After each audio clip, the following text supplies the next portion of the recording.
I woke up to my dad shaking my arm hard enough to leave bruises. Get up! Now I blinked, confused. It was pitch black. The house was dead silent except for my parents' urgent whispering. I squinted at my phone. 3 in the damn morning. My heart kicked up, thinking something had happened. A fire, a break-in, maybe a neighbor called about a gas leak. Before I could even sit up, my dad pulled the blanket off me. Maria, go. Just go outside. Right now, I was in a t-shirt, pajama shorts, and socks. No shoes, no jacket. Dad, what the hell is going on? I asked, stumbling to my feet. Is something wrong? Is it a drill or... My mom stood by the door with her arms crossed. She looked cold, not from the weather. Emotionally? Just go, she said. Don't ask questions. I didn't move. Why are you making me? Now. My dad shoved my shoes into my arms and opened the front door. We'll talk later. But they never talked. They pushed me out like I was a stranger and locked the door behind me. Quick note, before listening, share which city or country you're watching from. I stood on the porch, freezing, clutching my shoes but too stunned to put them on. My teeth chattered. The air was wet and thick like it had just rained. I kept thinking, okay, maybe it's temporary. Maybe a gas leak inside. Maybe someone's hurt. I waited. I knocked once. Nothing. Then I crept around to the side window, the one that looked into the living room, and that's when I saw her. Mara, my cousin, she was wearing one of my hoodies, sitting cross-legged on the couch with a blanket over her legs and a mug in her hand, like it was just a regular night. She looked cozy, at home, like she belonged there. I stepped back into the shadows. My heart wasn't just pounding. It felt like it dropped out of my chest. Why was she inside and I was out here? Why the hell was Mara moving around like she lived there? I stood in the cold with my fists clenched and my brain going 1,000 miles an hour. Something was off. Something was very off. And I was about to find out just how far they were willing to go.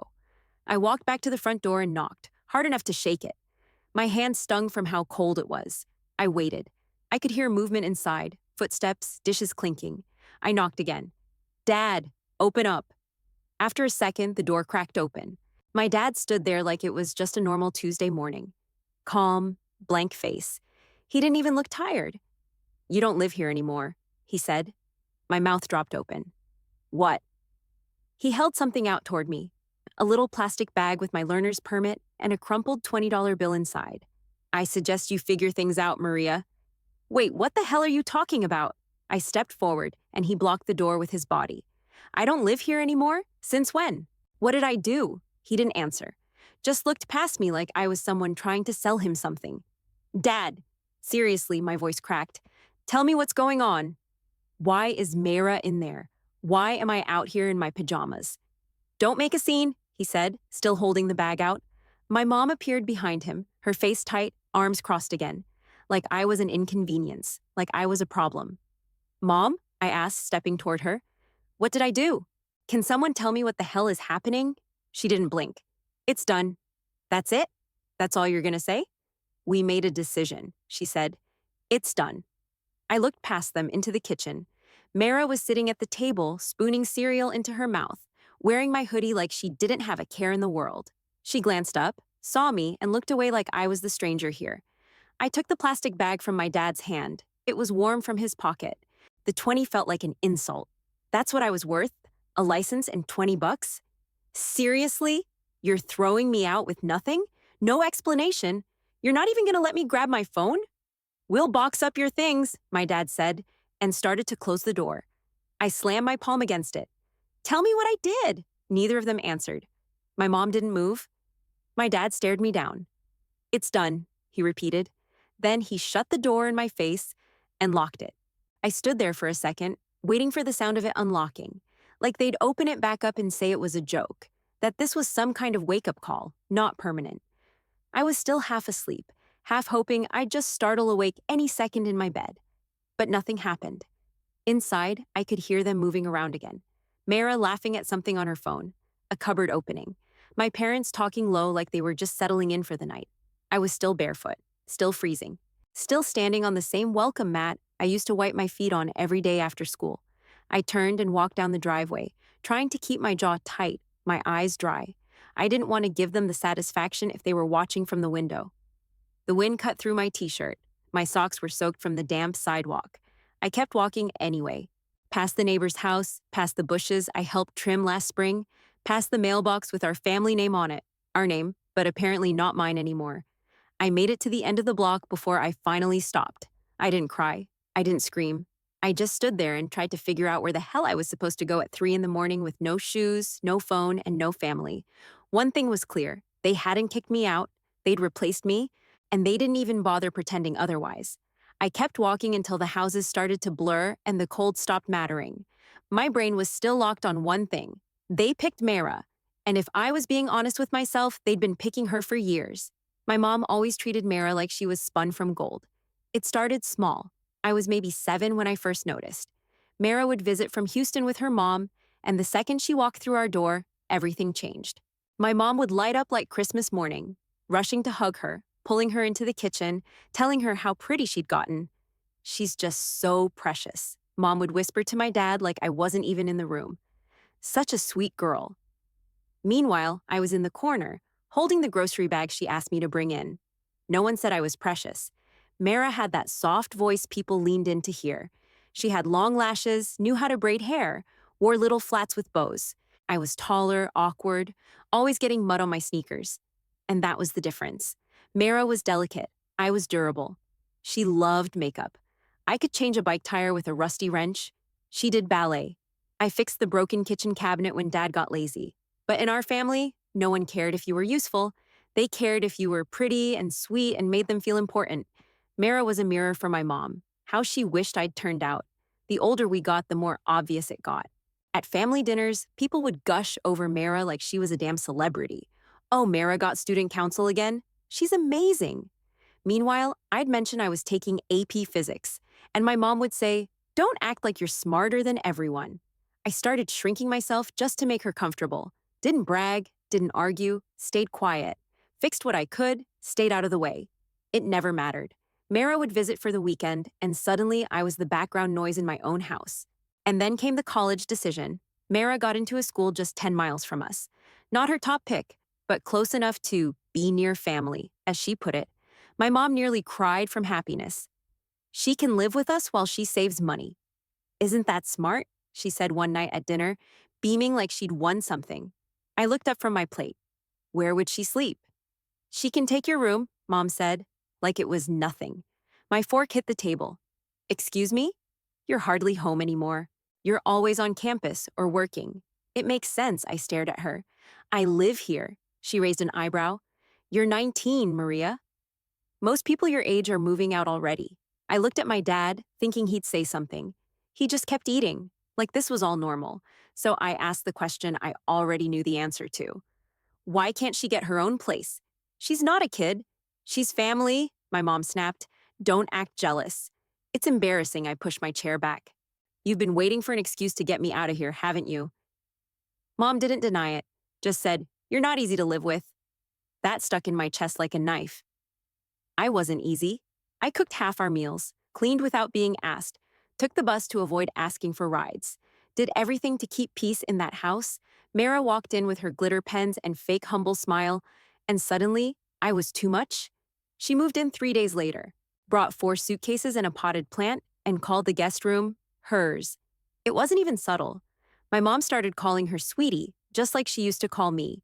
Before middle school, before Mara started coming around more often. Once, I came home early and found them baking banana bread together. My mom was laughing like a damn sitcom character. I walked into the kitchen and the energy dropped, like I ruined the vibe just by breathing. That was the night I stopped leaving anything important in my room. Something in my gut told me I wasn't safe in that house anymore. After that night, I barely spoke unless I had to. I kept my stuff in one duffel bag under my bed, ate quick, left early, came home late. If my mom noticed, she didn't care. If Mara noticed, she acted like I didn't exist. But one night, she didn't ignore me. I was walking back from the kitchen, half asleep, when I saw her standing in the hallway near my door. Arms crossed, full face of makeup, like she'd just come from a party. I tried to walk past her. "Maria," she said. I stopped but didn't turn. "What?" "You need to move out." I turned then. "Excuse me?" She tilted her head. "You heard me? This house isn't working with both of us in it." I stared at her. "This is my house. I live here. You're the guest she gave me that fake little smile, the one she used on ants when she wanted something. Okay, she said, but I'm just letting you know, I'm feeling really unsafe lately. That word snapped something in my head. Unsafe? She shrugged. I don't know, I just feel uncomfortable sharing space with you. It's kinda tense, don't you think? I stepped closer. Are you threatening me? I'm warning you, she said. If you don't leave on your own, I'll have to say something. And we both know they'll believe me. I stood there, stunned, heart pounding. You're seriously gonna lie like that? She raised both eyebrows. You really want to bet against me? I didn't say anything. I just went back into my room, locked the door, and sat on my bed in the dark. I thought about telling my mom or my dad, but how the hell do you even start that conversation? Hey, Mara said she's gonna make up some crap about me to get me kicked out. They wouldn't believe me. They'd say I was being dramatic, or jealous, or aggressive, like always. So I kept quiet, told myself she was bluffing. She was always full of it anyway. But 3 days later, I found out exactly how wrong I was. It was late. Around 10:30, I was just about to shower when my mom knocked on my door, firm and fast. We need to talk, she said. I opened the door and saw both of them, my mom and dad, standing like they were delivering bad news from a hospital. What? I asked, towel in hand. We need you to leave, my mom said. Her voice was cold, clipped.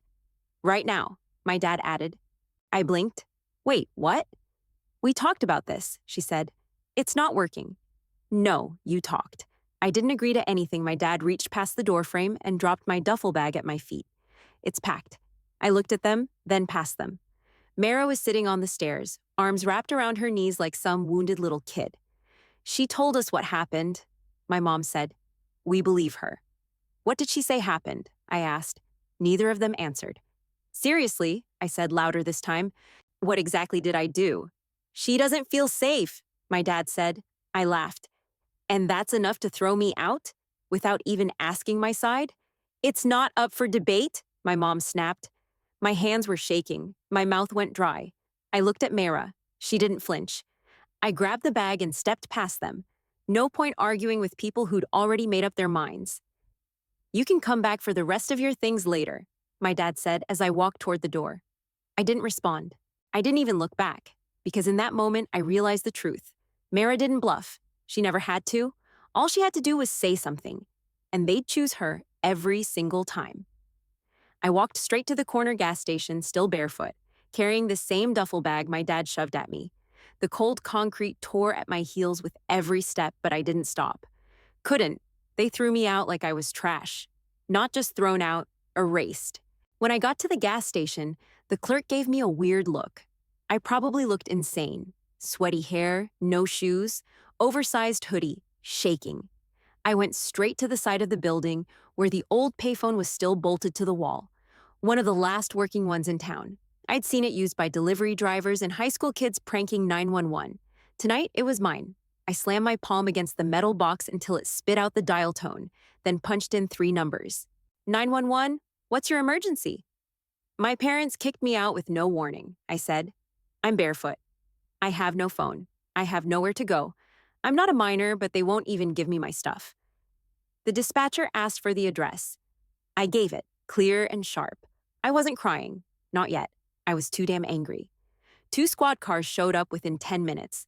The lights were off, but I recognized the shape of the cars as they pulled up. The officers stepped out, calm but alert. One of them, a younger guy, offered me a blanket from the back of the cruiser. You okay, miss? I nodded, gripping the scratchy fleece. They locked me out. I live here. He nodded toward the house. We'll talk to them. They walked up the driveway and knocked. The porch light flicked on like a scene out of a sitcom. My dad answered, looking completely unbothered. From where I stood, I could hear everything. She doesn't live here anymore, my dad told them. The officer asked why. She was removed for a reason, my mom cut in, stepping beside him. Her voice was low, careful, like she'd rehearsed it. The older officer squinted. Removed by who? You can't evict someone at night without a legal notice. She was making someone in the house uncomfortable, my mom said. We're protecting our family. Uncomfortable how? My mom glanced inside. It was inappropriate.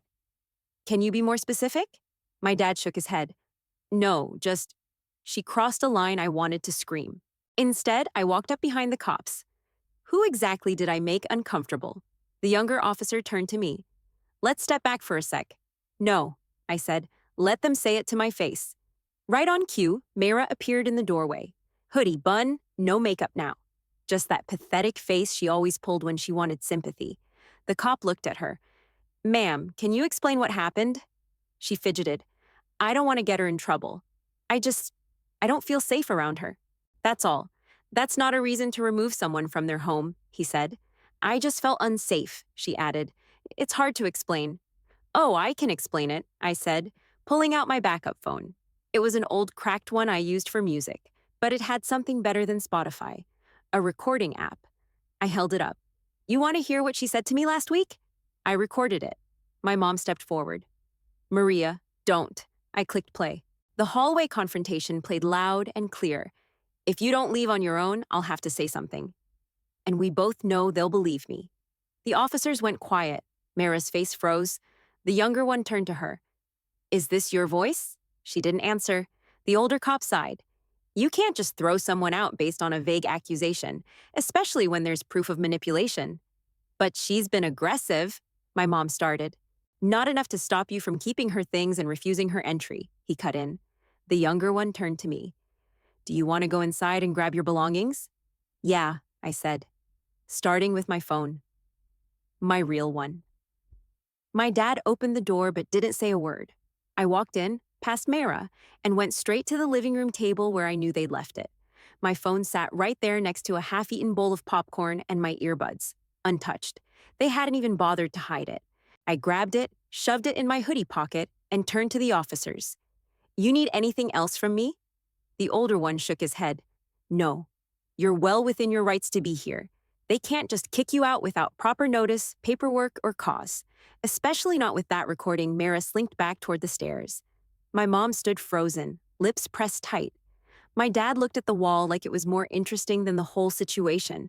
I wasn't planning on staying, but I wasn't leaving on their terms anymore.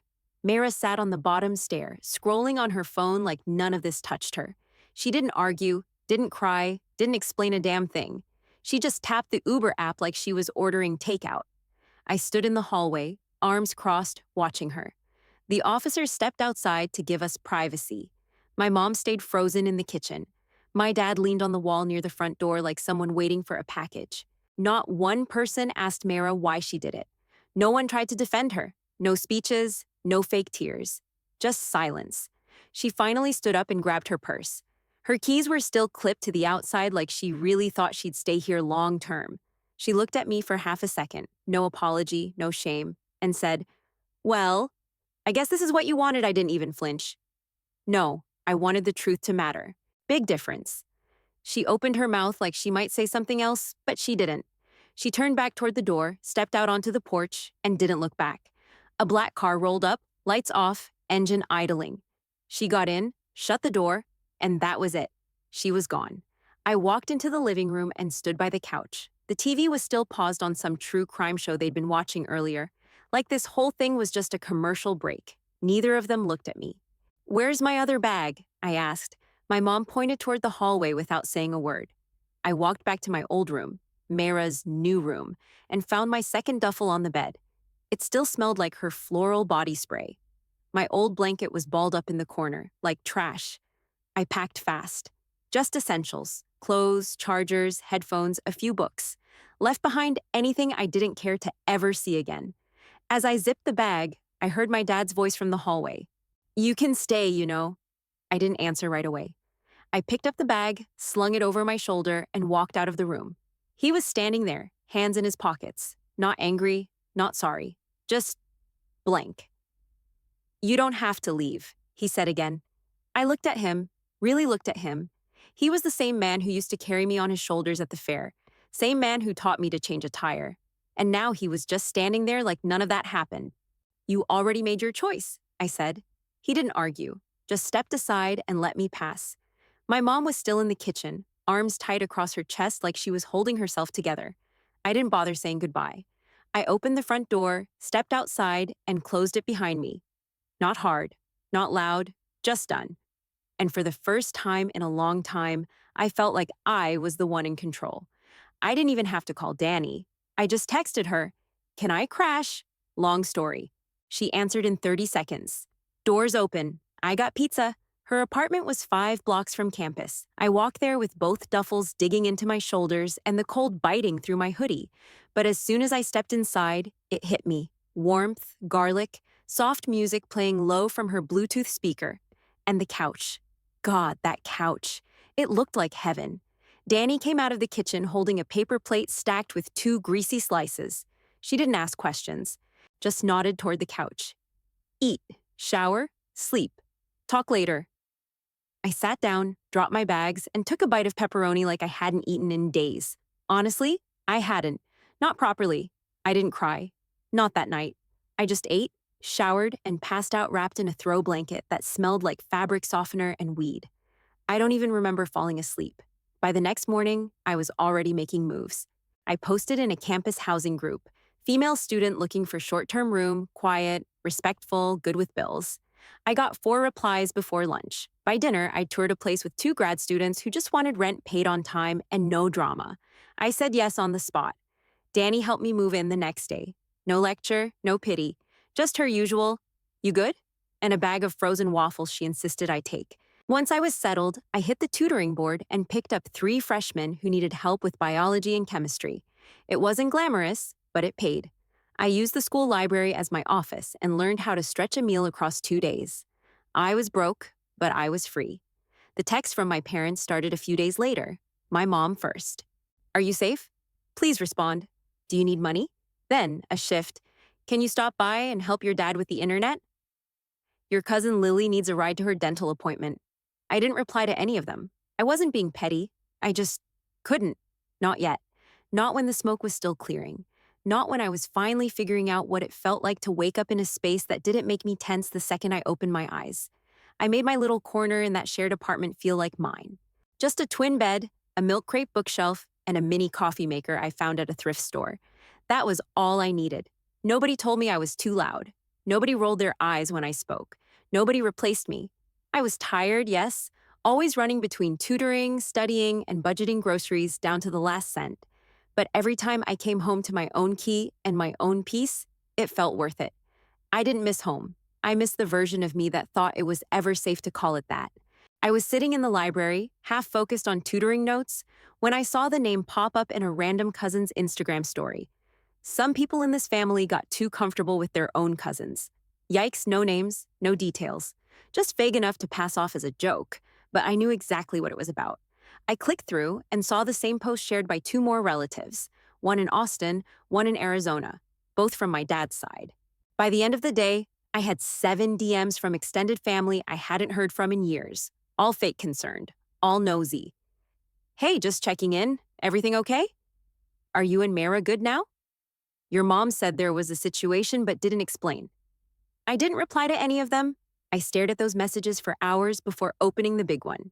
The family group chat, 27 members, full of holiday photos, birthday memes, and fake-ass support whenever someone's kid made the honor roll.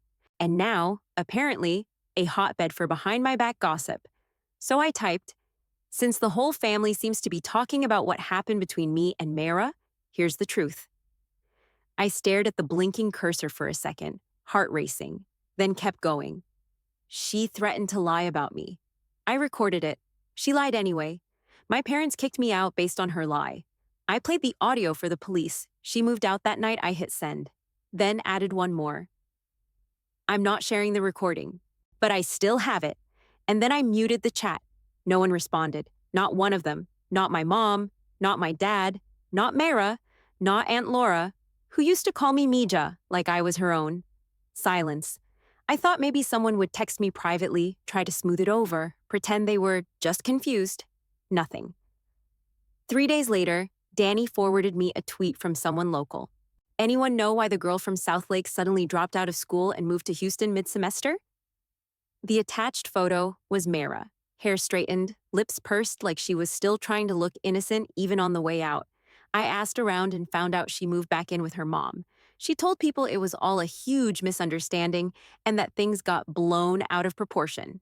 Misunderstanding my ass. I didn't post anything else. Didn't chase people down to defend me. That wasn't the point. They'd heard enough. The messages from my parents slowed to a trickle after that.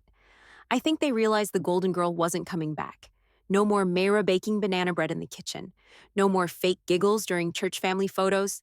No more distractions to cover up how empty the house really was when the favorite left and the one they threw out didn't come crawling back.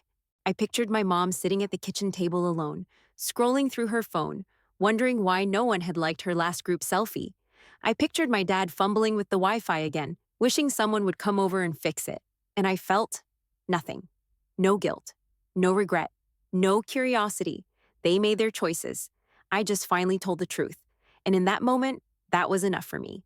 A week after the group chat bomb, my dad texted me. Your mom made enchiladas.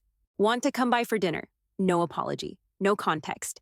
Just like we were some happy family catching up on a Tuesday. I didn't answer. It wasn't about being cold. It was about peace. My whole life, I was the fixer. The one who patched holes in walls, fixed the leaking sink, filled in the gaps no one saw or cared to thank me for. My reward was getting compared to Mara every time I didn't smile the right way or said something that made my mom shift uncomfortably in her seat. Why can't you dress like her? She always knows how to talk to people. Be more like Mara. It's not that hard. I spent years thinking maybe I was hard, that if I just worked harder, stayed quieter, stayed useful, I'd be easier to love. But now I woke up in a room I paid for, with a lock only I had the key to, my name on the lease, my own grocery list on the fridge, my shoes by the door, my rules. I ate cheap microwave meals and kept instant coffee in a mug on my desk. I worked my ass off tutoring kids who barely knew what mitochondria did, but they paid me and they respected me. That was more than I ever got from my own family. And I had friends now, real ones. Danny, who handed me pizza without a single question. Jenna, who split Wi-Fi costs and didn't care if I stayed up late studying on the couch. People who didn't expect me to play the good daughter just to keep their world spinning. My mom sent another message a few days later. Heard from Tia Elena that you're doing well. I've been rethinking a lot. I read it twice. Then turned off notifications for both her and my dad. She could rethink all she wanted. That was her problem. I didn't need to hear her process her guilt out loud. I didn't need her trying to rewrite the story to make herself look more human. What I needed was space, silence, distance, and for once, I wasn't the one holding the family together. That job was vacant now. I walked home that night from a long tutoring session, earbuds in, hoodie up, my feet sore but my mind steady. No more walking on eggshells. No more looking over my shoulder in my own house. No more fixing anything for anyone who'd let me break before lifting a finger to help. The sky was already dark when I got back to the apartment. Streetlights flickered, the sidewalk smelled like leftover rain, and someone was blasting music 2 floors up. I didn't care. I unlocked the door, stepped into my little room, and kicked my shoes off like I owned the whole world. And honestly, in that moment, I kind of did. My phone buzzed again, another text from my mom. I didn't open it, just swiped it away like junk mail. I didn't hate her, not even close. But I wasn't going to hand her the version of me she could live with. Not anymore. If I ever talk to them again, and I mean if, it'll be on my terms. Not because they're ready, because I am. Silence wasn't me trying to punish anyone. It was me giving myself room to heal without the noise, without the guilt, without the constant second-guessing. I stopped waiting for them to understand, stopped hoping they'd call and say, "You were right. We messed up." That's not coming, and I don't need it. What I have now isn't perfect. My socks don't match half the time, and the fridge smells like expired takeout. But it's mine. Every part of this life is mine. Earned, fought for, rebuilt from scratch. There's peace in that. I still hear things through the grapevine. My mom's been rethinking a lot. My dad's not the same. Mara's still pretending it was all a big misunderstanding. Let them. That's their story to sit in. I've got my own now. So here's my question. Did I make the right call walking away? Or was silence the wrong answer? Drop your thoughts in the comments. And if you've ever had to cut someone off to breathe again, hit that like button and subscribe.